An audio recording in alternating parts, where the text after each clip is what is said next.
El embarazo es como ver todo color de rosa, ¿saben? Pero yo digo, no, chicas. Se te va a desmoronar el sistema óseo. Tienes que consultar a otro especialista y obtener una segunda opinión. No queremos un parto en el sillón del dentista. ¿Por qué no podemos llamar vulva a nuestro órgano? No, bueno, eso ya es demasiado. Buenas tardes, están en el canal del Dr. Raúl, donde se explican temas complejos de odontología en lenguaje sencillo. Hoy tenemos otro podcast.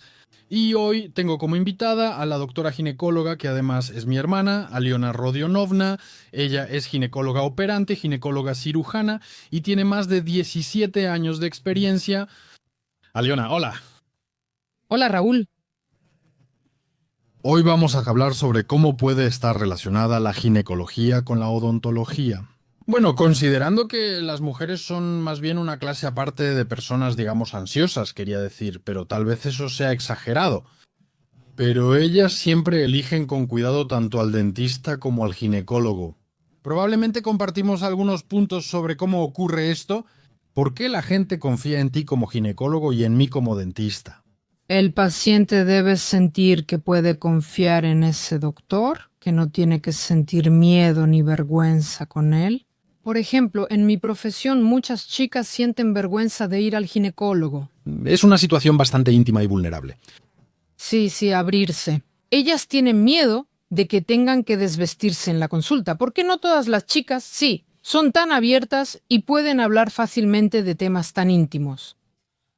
Algunas tienen miedo de preguntas inapropiadas porque hay colegas que hacen preguntas que en realidad no les aportan ninguna información. Es una historia muy parecida, ¿verdad? ¿Pero también te hacen sentir culpable? Sí, o sea, como que los juzgan por algo. Ay, tienen 30 años y todavía no planean tener un hijo. Yo creo que esas son preguntas totalmente incorrectas que ponen en alerta al paciente y puede hacer que se pregunte si debería volver a visitar a ese doctor. Por eso, tanto en ginecología como en odontología no debe dar miedo, debe ser cómodo. Y de nuevo, el factor humano, si la persona se siente a gusto, si hubo esa conexión, entonces eso es todo.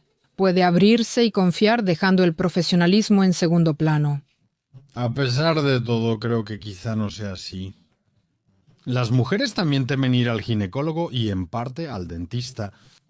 Tal vez debido a que tuvieron alguna experiencia negativa en el pasado y cosas así. Pero también en tu área... Aquí también, porque la mayoría de las mujeres cuando sienten miedo de ir al ginecólogo es por una mala experiencia en el pasado. La mayoría de las veces las chicas van al ginecólogo por primera vez en la adolescencia, entre los 15 y 18 años. Algunas ya en ese periodo, a los 15, empiezan su vida sexual y otras ni siquiera piensan en eso todavía.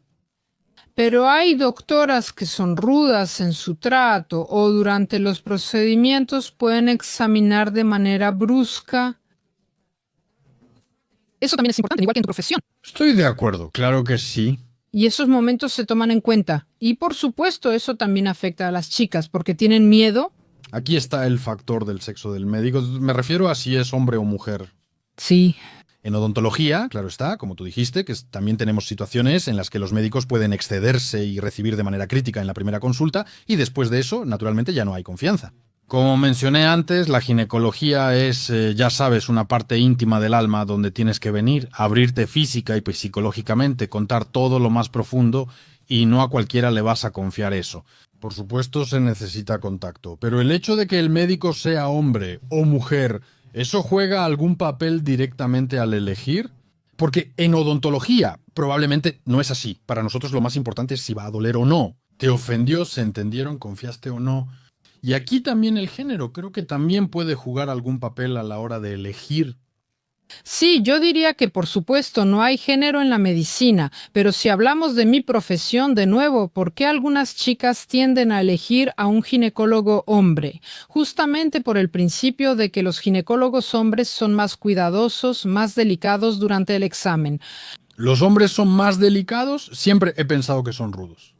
Pues no, tal vez porque el ginecólogo hombre trata a la mujer con más cuidado, sí, como que la ve de una manera diferente. Eso es lo que dicen las pacientes. Lo sienten, sí, claro. Y las mujeres en su mayoría, Y muchas chicas tienen el estereotipo de que si es ginecóloga es una señora mayor que siempre es grosera, abre más las piernas, cosas así. O sea, eso suena horrible. Desafortunadamente esto sigue ocurriendo y principalmente sucede en las maternidades. Y muchas chicas incluso tienen miedo de entrar en este periodo de embarazo y parto por eso. Porque han escuchado de sus amigas que, imagínate, ahí me trataron mal, me hablaron groseramente. Bueno, supongo que no todos los hospitales de maternidad son iguales. Ahora estamos hablando en su mayoría, creo, de la medicina gratuita, donde realmente no te... En hospitales privados seguramente ahí van a... Sí, pero ahí también hay ciertos matices. Por eso, otra vez, sí, depende de la persona. Si la persona, sí, sabe comunicarse, encontrar el enfoque correcto, sí, identificar de inmediato quién tiene enfrente, sí, qué tipo de personalidad es, porque la gente es muy diferente. Algunas chicas necesitan un trato más suave, o sea, hay que hablarles con cariño. Por supuesto. No decir cosas de más. Por ejemplo, le haces algunas preguntas íntimas que son necesarias para entender la razón principal por la que ella acudió a ti. De inmediato sientes si ella te lo dice abiertamente o si se siente avergonzada y se cierra. Por eso hay que ganarse su confianza para que la paciente confíe en ti y pueda abrirse. O sea, en mi profesión todo es tan íntimo que primero tienes que ser psicóloga y saber sentir a las personas. Abrir la boca, mostrar problemas.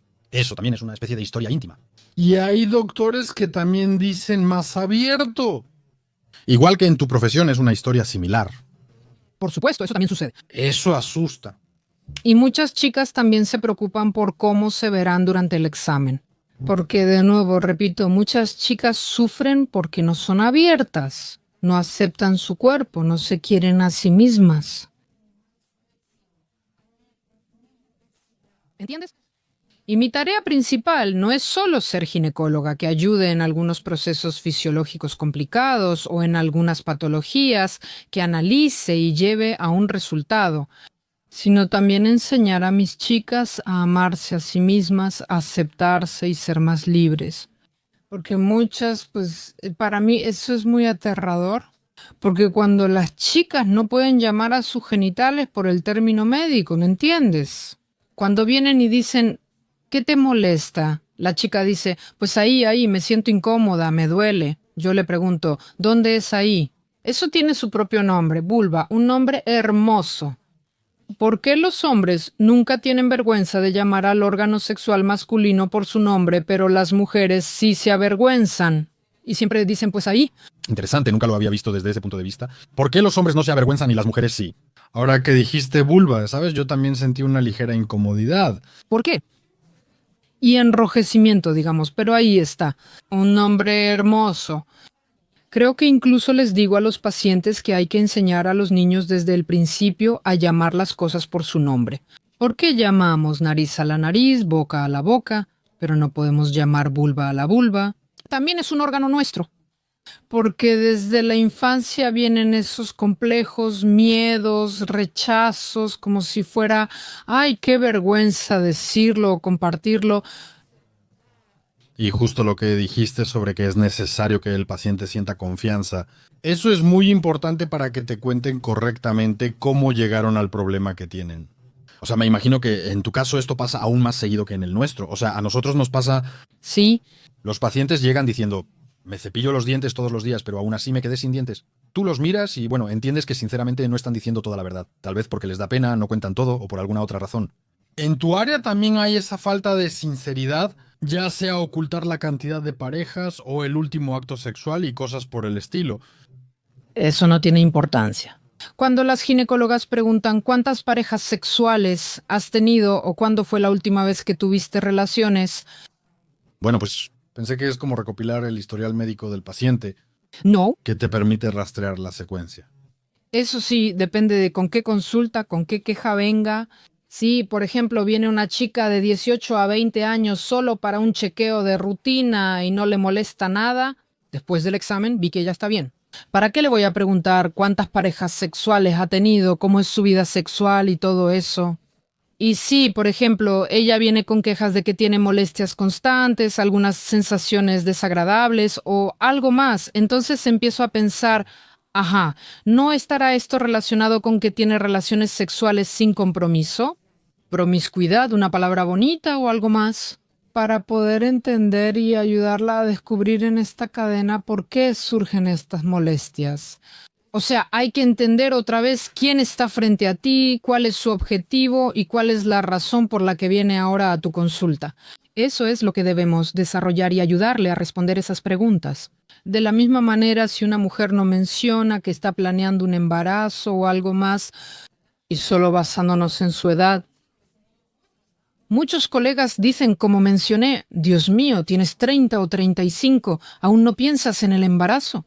Ella ni siquiera hizo esa pregunta. ¿Por qué yo? ¿Quién soy yo para juzgarla o criticarla? Entiendo. Y tienes que justificar por qué no has tenido un hijo. Por supuesto. Además, ahora vivimos en un mundo donde todo se transforma, todo cambia. De acuerdo. Los valores familiares están cambiando, la elección de pareja está cambiando, las chicas se han vuelto más independientes, más activas. Algunos priorizan su carrera. Por supuesto sí, por eso los tiempos cambian y hay que ir al ritmo de los tiempos, no guiarse por lo que había en los 80s o 70s. Por los viejos manuales. Sí, claro, eran otros tiempos, o sea, siempre hay que ir al ritmo de los tiempos y entender cómo, de nuevo, hay que ser delicada, amar a la persona si estás interactuando con ella y amar tu profesión, trabajar para lograr resultados. Porque, de nuevo, muchas personas en nuestra medicina ahora ocupan un nicho de marketing. ¿Por qué muchos tienen miedo de ir con ustedes los dentistas o el ginecólogo? Si voy al dentista, me van a decir que necesito muchas cosas y me van a engañar. Justo antes, en el podcast anterior con la psicóloga, discutimos que los pacientes simplemente no ven la zona en la que trabajamos. Pues sí, literalmente ya está en sentido figurado, y resulta que ellos tienen que, cerrando los ojos, abrirse y confiar y estar seguros de que realmente estamos haciendo ese trabajo. O bien resolvemos los problemas que le preocupan y no solo estamos aumentando los costos financieramente sin razón. Sí.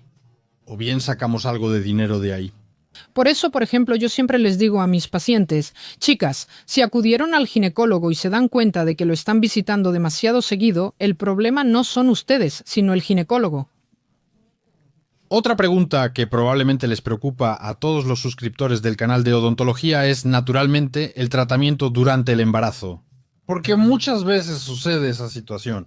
Incluso tuve un caso clínico así relativamente reciente cuando teníamos que hacerle un trabajo total a una paciente. Ahí era toda una serie de carillas. Maxilar superior, maxilar inferior.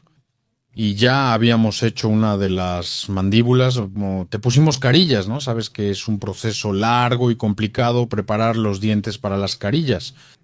Solo preparamos una de las mandíbulas, ya estaba hecha, y descubrimos que la paciente está embarazada, y el tiempo de embarazo era absolutamente insignificante. Y ahí nos detuvimos en ese punto, porque era necesario hacer anestesia, manipulaciones, y había miedos naturales sobre si eso podría afectar al feto, sí, y si no habría consecuencias patológicas. Cuéntame, por favor, ¿cuál es la visión moderna de la ginecología? ¿Realmente es tan estricto el tabú sobre las manipulaciones odontológicas durante el embarazo, sobre el tratamiento? ¿Y de verdad hay que aguantar el dolor para que después el feto, tu hijo, no crezca, perdón, con un tercer ojo o algo parecido? Estoy exagerando, pero se entiende la idea. Sí, porque en mi profesión, como probablemente también en la odontología y en cualquier otra, hay muchísimos mitos y con el embarazo hay una cantidad increíble de ellos. Y naturalmente, cuando una mujer se entera de que está embarazada, de inmediato se activa una especie de protección en ella, pensando, Dios mío, debo cuidarme para que no le pase nada al bebé. Y lo primero que empiezan a pensar es que el bebé es más importante que cualquier otra cosa, mucho más que la estética. Y siempre les digo a mis pacientes que si tienen a su propio doctor, dentista, en quien confían, entonces, por favor, si no es una contraindicación, igual que otros procedimientos durante el embarazo. Sí, pero eso no es contraindicación, principalmente en el segundo trimestre.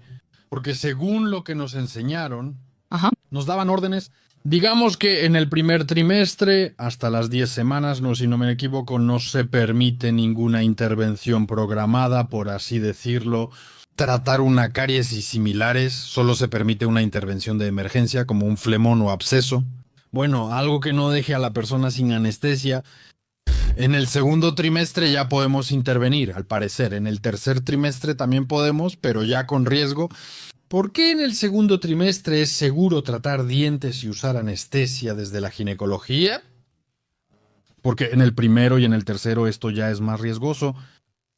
Bueno, en realidad, si tomamos este tema en serio, todos estos aspectos deben resolverse en la etapa de planificación previa.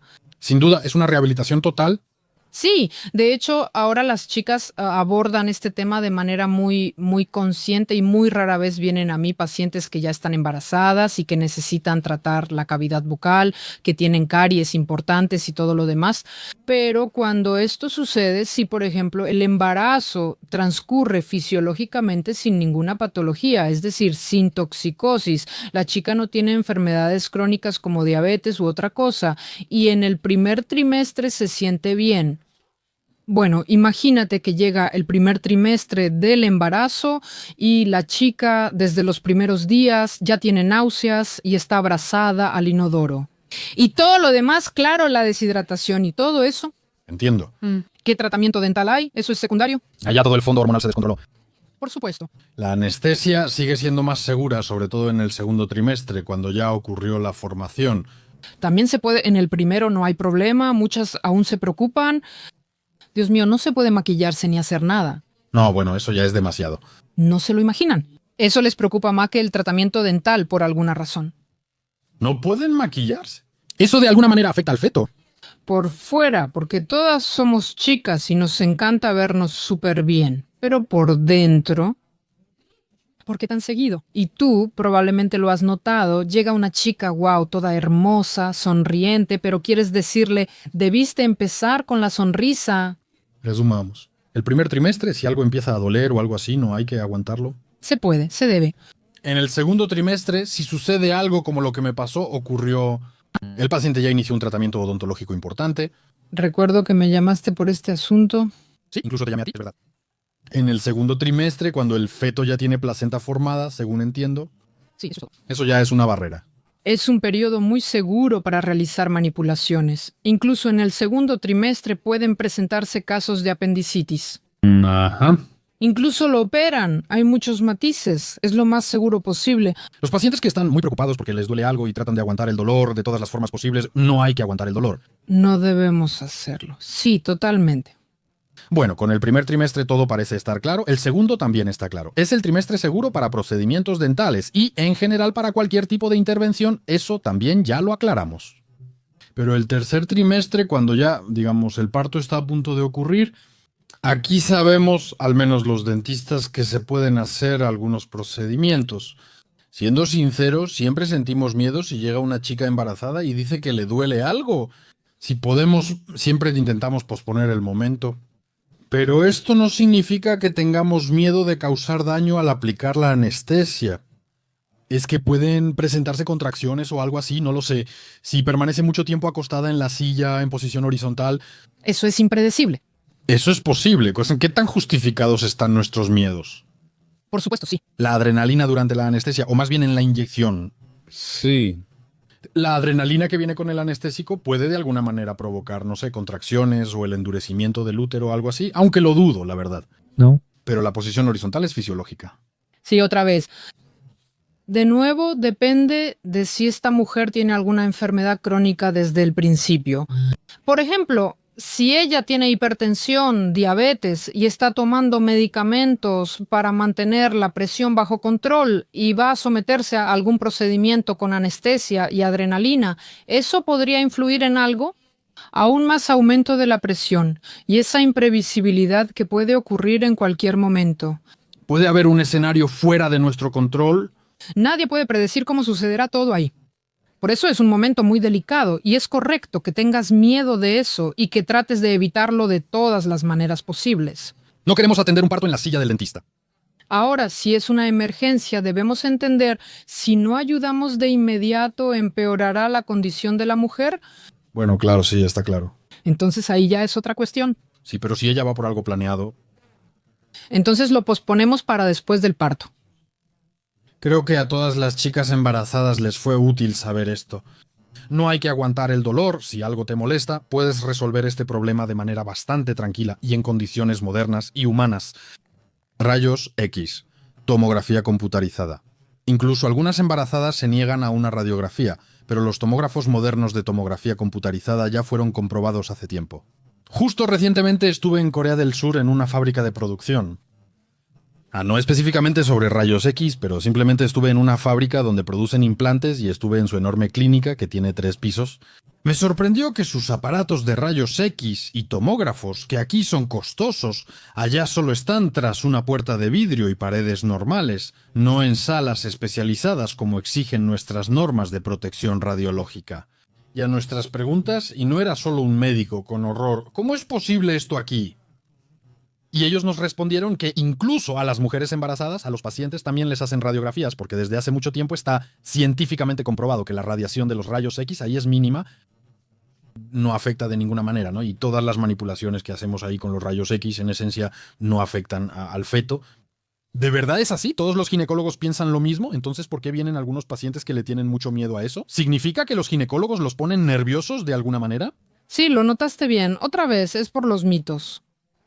Y esas historias de terror que leyeron en algún lugar o escucharon por ahí. Pero lamentablemente, incluso entre mis colegas hay quienes basan sus conocimientos en lo que aprendieron en la universidad hace años. Ellos dicen, no, esto no se puede, aquello tampoco se puede. Por eso, en el segundo trimestre, esto no es en absoluto una contraindicación. Si hay necesidad, entonces hay que hacerlo. E incluso me adelanto a decir, las embarazadas le tienen mucho miedo a la terapia antibacteriana. Ay, eso no se puede, aquello tampoco, que el bebé va a tener algo. También aplica la antibacteriana, ¿verdad?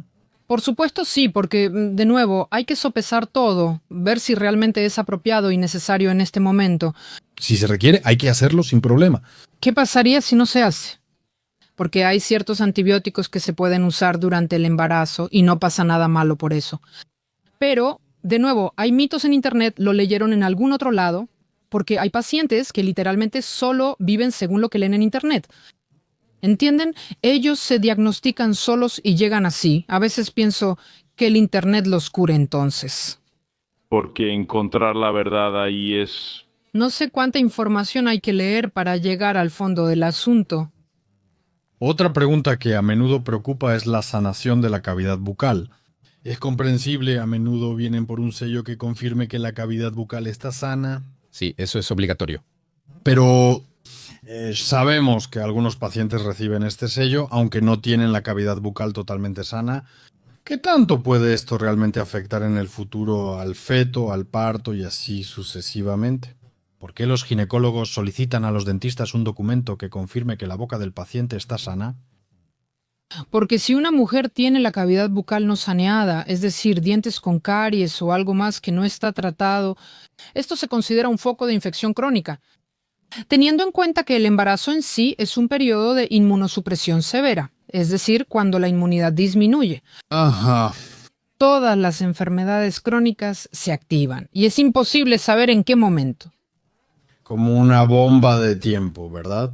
Sí. ¿Por qué? Porque el fondo hormonal de la mujer cambia tanto que ni ella misma lo espera. Dios, nunca antes había tenido este tipo de problemas. ¿Qué me está pasando ahora? Y más aún ahora, en estos tiempos en los que pensamos en el embarazo después de los 30, ya para esa edad todos tenemos ciertas enfermedades crónicas. Bueno, naturalmente. Y el riesgo de que haya alguna complicación es mayor. Las complicaciones son mayores, sí.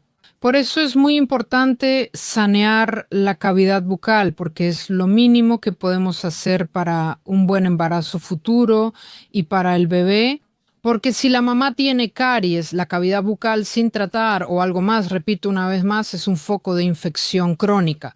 Es decir, esto puede afectar negativamente al bebé porque, por ejemplo, los brotes de los dientes de leche del bebé se forman ya a las 6 u 8 semanas. Justo tenía otra pregunta para ti sobre esto. El malestar matutino y tomar algunos medicamentos, ¿esto puede afectar el desarrollo naturalmente del bebé? Puede afectar directamente. Y cuando una mujer dice, ay, mi hijo tiene unos dientes terribles, estamos tratando los dientes de leche, ya no podemos arreglarlos, ¿y qué hacemos con eso? Entonces, desde el principio está claro que esta mujer o no se alimentaba bien, o durante el embarazo le faltaron vitaminas. ¿Por qué? Porque ocurre una disminución en la absorción de calcio, o el cuerpo de la mujer consume demasiados microelementos y literalmente lo absorbe todo por eso. Si la mujer no se alimenta bien, no toma ciertos microelementos que son necesarios para mantener el cuerpo, por supuesto todo esto afecta la salud futura y los dientes del bebé. Por eso es una cuestión que debe resolverse en la etapa de planificación y tiene un papel directo. ¿Quieres que tu hijo tenga dientes sanos? Empieza contigo misma. La cavidad bucal debe estar sana y debes alimentarte bien, pues necesitamos calcio, fósforo, potasio y ácido fólico. ¿De eso depende la formación del germen dental? Por supuesto, porque a las 7 u 8 semanas se forman los gérmenes de los dientes de leche y a las 20 semanas ya los de los dientes permanentes. ¿Entiendes? Por supuesto. Por eso es muy difícil. Justo tenía la siguiente pregunta. ¿Puede el embarazo afectar de alguna manera la mordida y directamente la forma de las mandíbulas? Pero de lo que respondiste, ¿no? Incluso yo, como dentista, puedo decir que sí. Por ejemplo, algunos gérmenes dentales no se formaron en cierto... Desde el inicio, la patología de la mordida es más frecuente. Sí. Porque los dientes van a erupcionar, no con la frecuencia necesaria. Esto provoca una oclusión incorrecta, patología mandibular y un serio problema odontológico. Eso es respecto al niño, pero ¿qué más le puede pasar a una mujer durante el embarazo? ¿Qué nos sucede? Simplemente la cavidad bucal se deteriora en las mujeres embarazadas. Todo cambia debido al fondo hormonal. Y si tiene toxicosis, diabetes, todo, ¿nuestro sistema óseo? ¿Es como una sentencia en el sentido de todo? ¿A qué te refieres? ¿El sistema óseo colapsará? Por supuesto, siempre les advierto eso a las chicas, porque muchas piensan que el embarazo es color de rosa. Saben, yo les digo, no, chicas, lo que puede pasar, y tú conoces mi ejemplo. Y veo que eres un doctor muy optimista. No, chicas, no es tan maravilloso. ¿Se van a desmoronar? Todos sus huesos se romperán y se quedarán sin dientes. Quiero que estén informados y que sean conscientes de esto. ¿Entiendes? El embarazo no es solo felicidad y alegría. Sí, claro.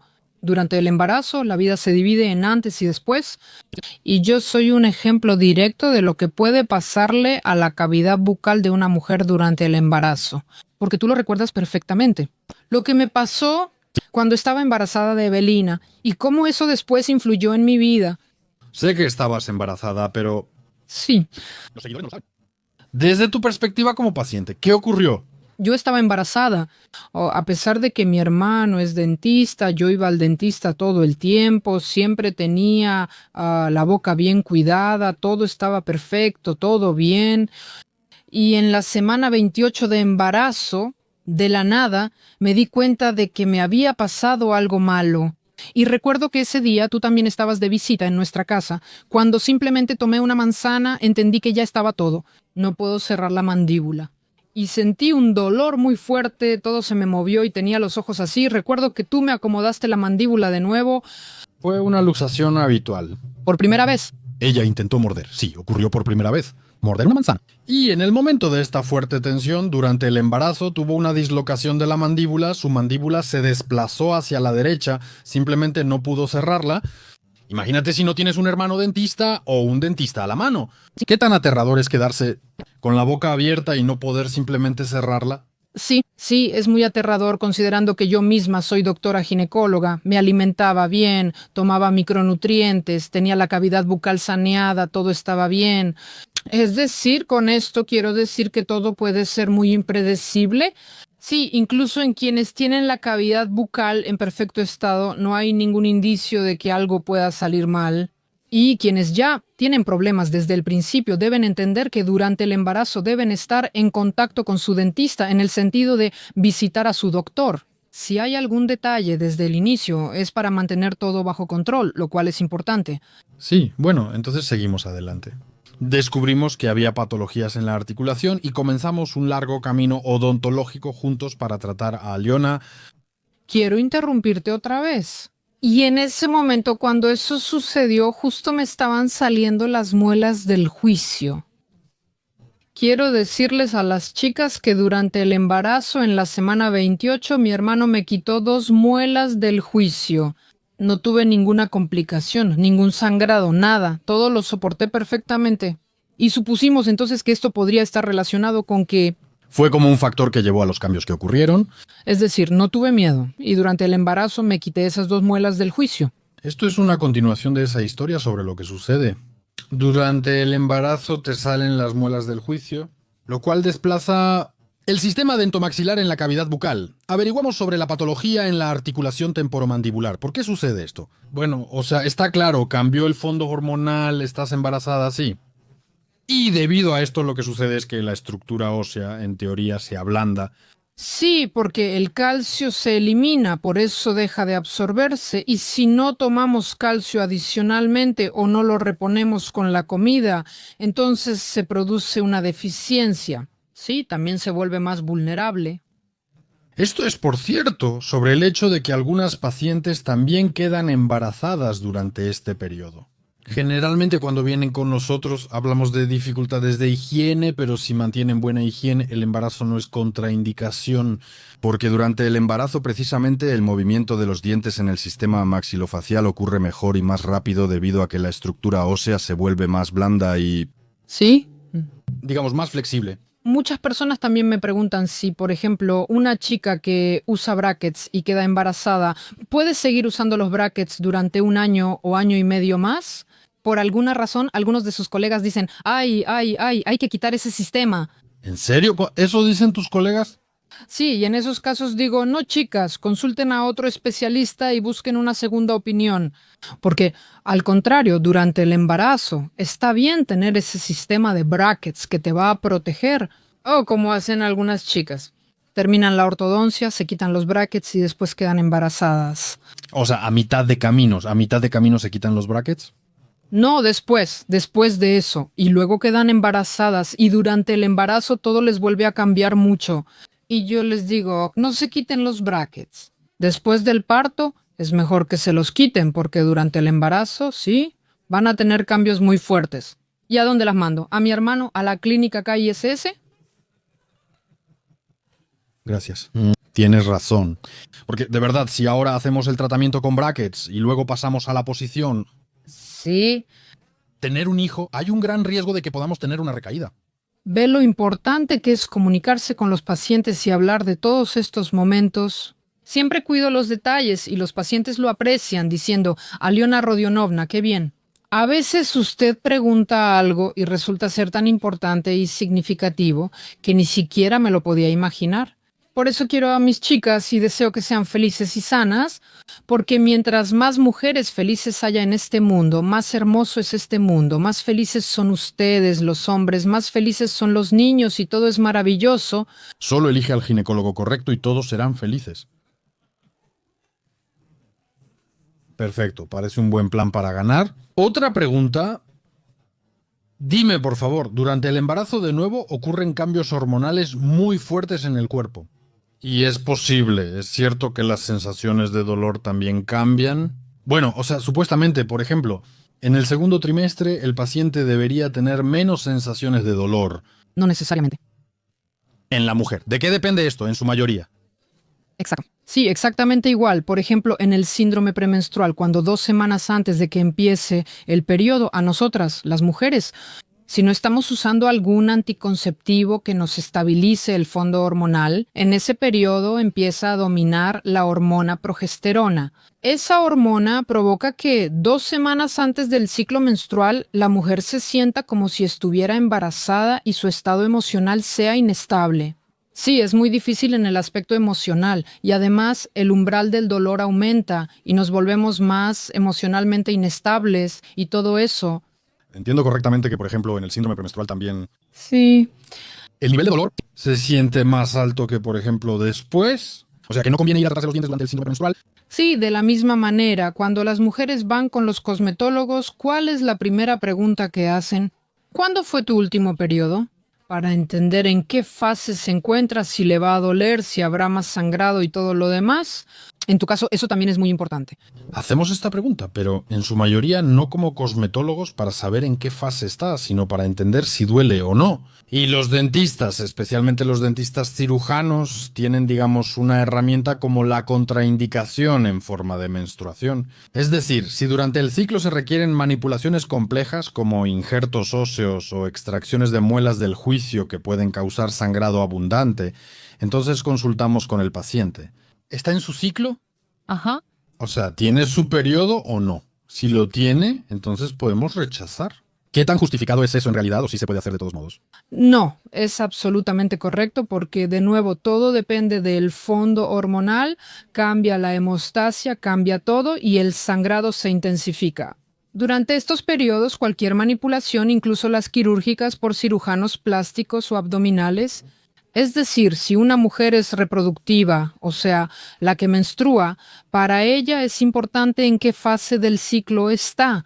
Pero quiero señalar que si la mujer es reproductiva pero toma anticonceptivos, la fase del ciclo no importa. ¿Por qué? ¿Cómo los anticonceptivos?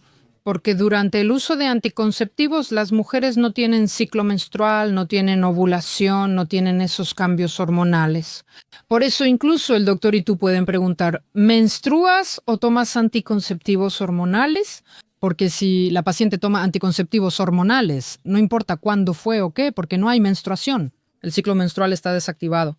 Es decir, esta pregunta solo es importante para las mujeres que tienen ciclo menstrual y todas las que toman anticonceptivos, por ejemplo, anticoncepción prolongada o de corta duración. Bueno, ¿se puede dar esto como una guía directamente para las mujeres? Se entiende, ¿no? Por ejemplo, si tienes síndrome premenstrual, no te sometes a ninguna cirugía, a ningún tipo de Sí. procedimientos médicos, solo permitidos a mitad del ciclo. Sí, si tomas anticonceptivos, no importa la fase del ciclo, ya que tu ciclo menstrual está desactivado, eso es todo.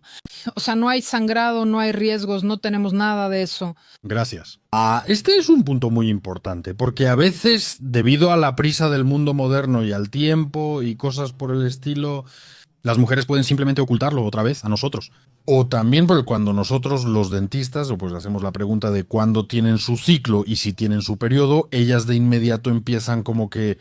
Avergonzarse es solo una pregunta inesperada de parte del dentista. Sí pasa que esa pregunta de cuándo fue tu último periodo es la más desconcertante. Incluso en mi consulta, todos se quedan en blanco con esa pregunta.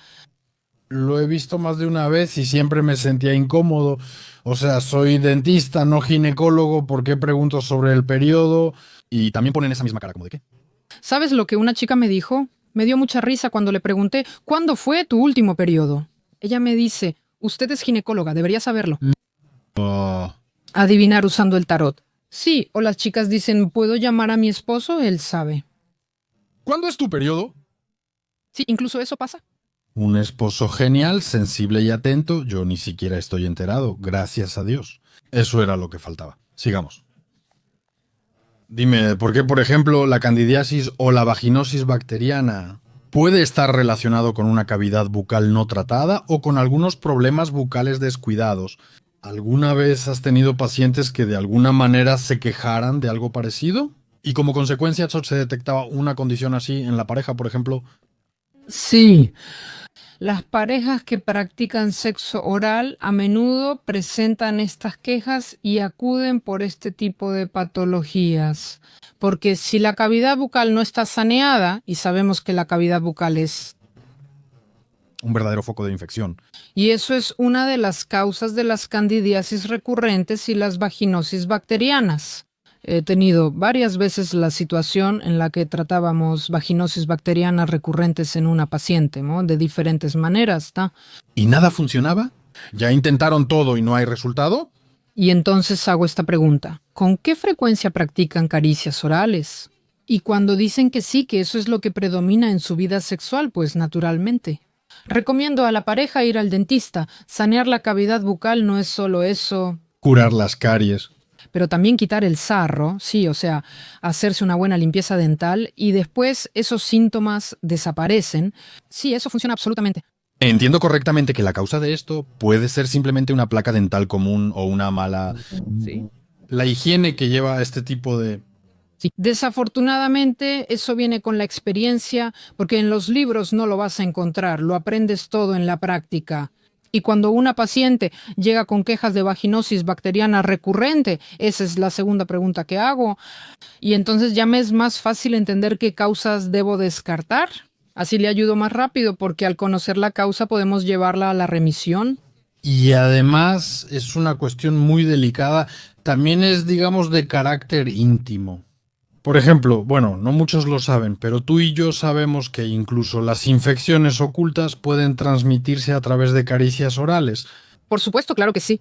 Pero además de eso, pocos saben que si hay cavidades en la boca, procesos inflamatorios como encías sueltas, encías sangrantes y cosas así, y en el momento en que ocurre algún contacto sexual con un paciente que está infectado, ya sea con enfermedades ocultas o, Dios no lo quiera, con algo más serio, existe el riesgo de contagio directo debido a que hay un proceso inflamatorio en la cavidad bucal.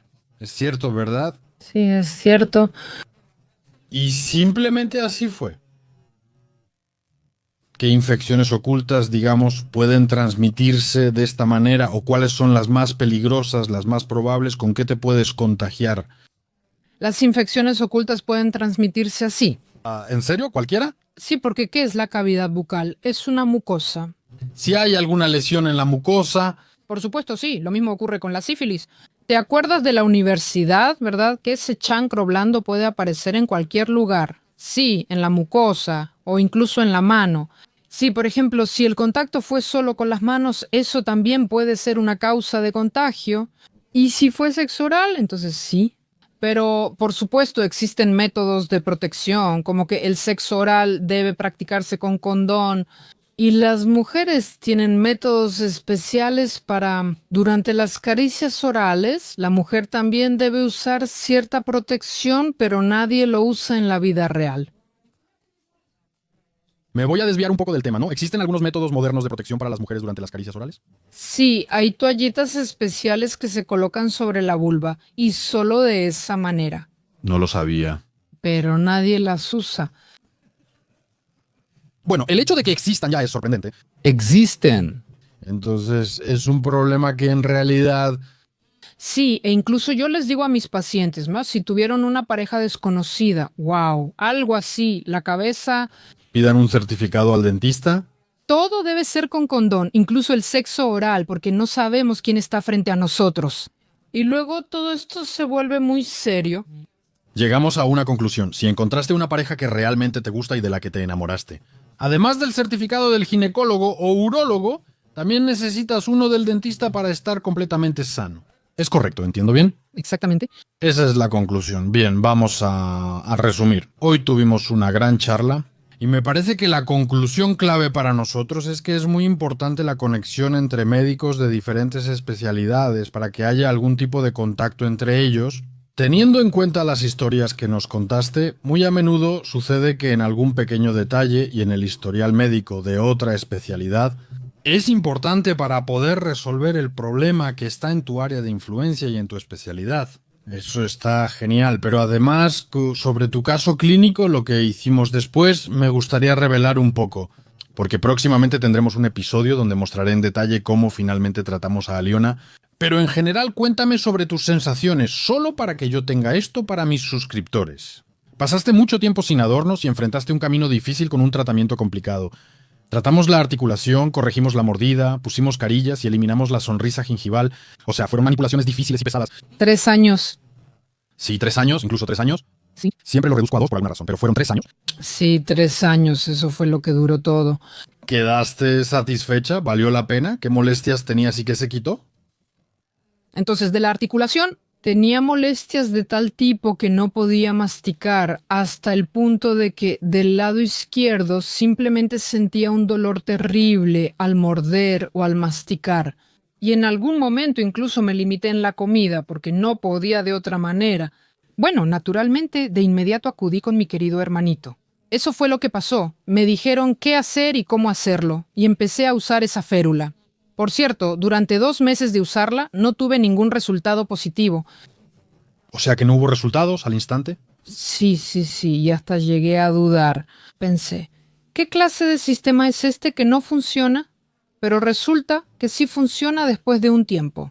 Y cuando ya en el tercer mes entendí que, Dios mío, no siento ningún dolor, me siento tan bien.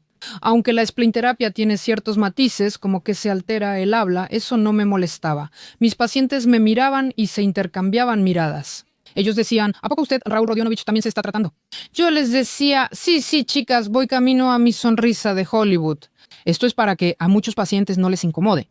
Pero el efecto que obtienes, o sea, la ausencia de dolor, puedes masticar y comer con normalidad. Lo principal para ti era eliminar el dolor. Porque desde el principio no teníamos una preocupación por la estética, la cuestión principal era el dolor. Sí, y recuerdo que te dije, Raúl, oye, tal vez ni siquiera sigamos haciendo nada, ya se me quitó el dolor, mejor uso esta férula toda la vida. Tú dijiste, ¿cómo crees? De ninguna manera, vamos a seguir adelante. Es un camino tan difícil al que al final de cuentas, de todos modos, nosotros... Sí, después hubo un periodo de alineadores a los que también me acostumbré, todo bien, y ahora yo misma se los recomiendo a mis pacientes.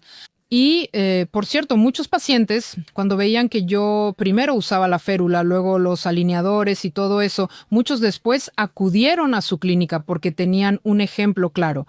Y ahora que ya tengo el resultado con el que estoy increíblemente satisfecha. Y, por cierto, una paciente me hizo una pregunta. ¿Qué tal, Aliona Rodionovna? ¿Se sienten como si fueran tuyos? Le dije, sí, como si fueran mis propios dientes. No siento ninguna incomodidad. Me siento absolutamente bien y estoy infinitamente agradecida con mi doctora favorita. Excelente. Y una sonrisa para la cámara. Sí, el resultado es el siguiente. Sí. Bueno, les contaré con más detalle lo que hicimos, incluso les mostraré fotografías intraorales, explicaré esto en los próximos episodios, así que estén atentos. Y en esta hermosa nota, muchas gracias, fue muy interesante. Genial, cómodo. Igualmente. Te amo, buena suerte. Gracias, yo también te amo. Gracias a todos. Adiós, adiós.